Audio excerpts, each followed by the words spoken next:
Hi bro, welcome to our channel. நம்ம இன்றைக்கி இந்த வீடியோ நம்ம விஎம்சி மிஷினில் இருக்கிற டூல் மேக்சின் பற்றி தான் நம்ம இந்த வீடியோவில் பார்க்க போகிறோம். பொதுவாகவே டூல் மேக்சின் விஎம்சி மிஷினில் சைடில் தான் மவுண்டிங் பண்ணியிருப்பாங்க. ஒரு சில மிஷினில் மட்டும்தான் ஃப்ரண்ட்டில் மவுண்டிங் பண்ணி வச்சுருப்பாங்க.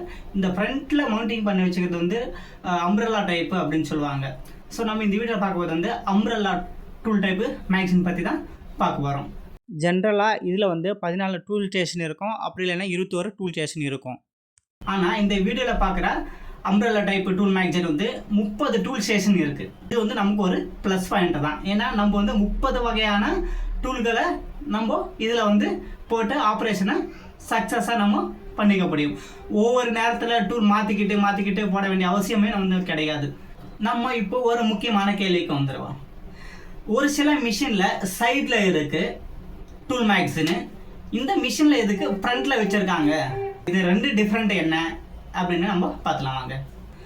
சைடில் மவுண்டிங் பண்ணி வச்சுருக்கிற டூல் மேக்சின் அப்படி எடுத்துக்கணும்னா அதில் ஏடிசி அப்படிங்கிற ஒரு மெக்கானிசம் டூலை டூல் மேக்சின்லேருந்து எடுத்துகிட்டு ஸ்பிண்டில் போய் மாட்டிவிடும். ஸ்பிண்டில் இருக்கிற டூல் எடுத்துகிட்டு டூல் மேக்சினில் வைக்கும். ஃப்ரண்ட்டில் டூல் மேக்சின் மவுண்டிங் பண்ணி வச்சுக்கிற மிஷினில் அப்படி பார்த்தோம்னா ஸ்பிண்டில் டைரெக்டாக டூலை எடுத்துக்கும், ஸ்பிண்டில் லோட் பண்ணிக்கும்.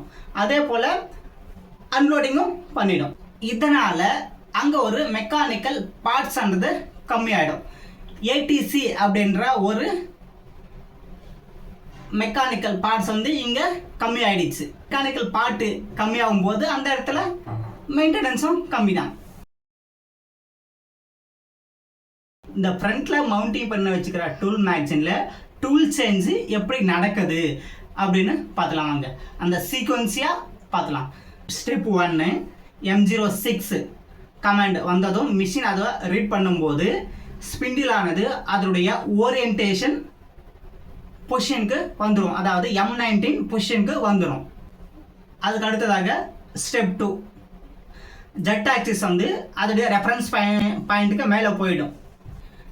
அதுக்கு அடுத்ததாக ஸ்டெப் 3, டூல் மேக்சின் கொஞ்சம் சாய்வாக ஸ்பிண்டிலை நோக்கி நின்றுடும்.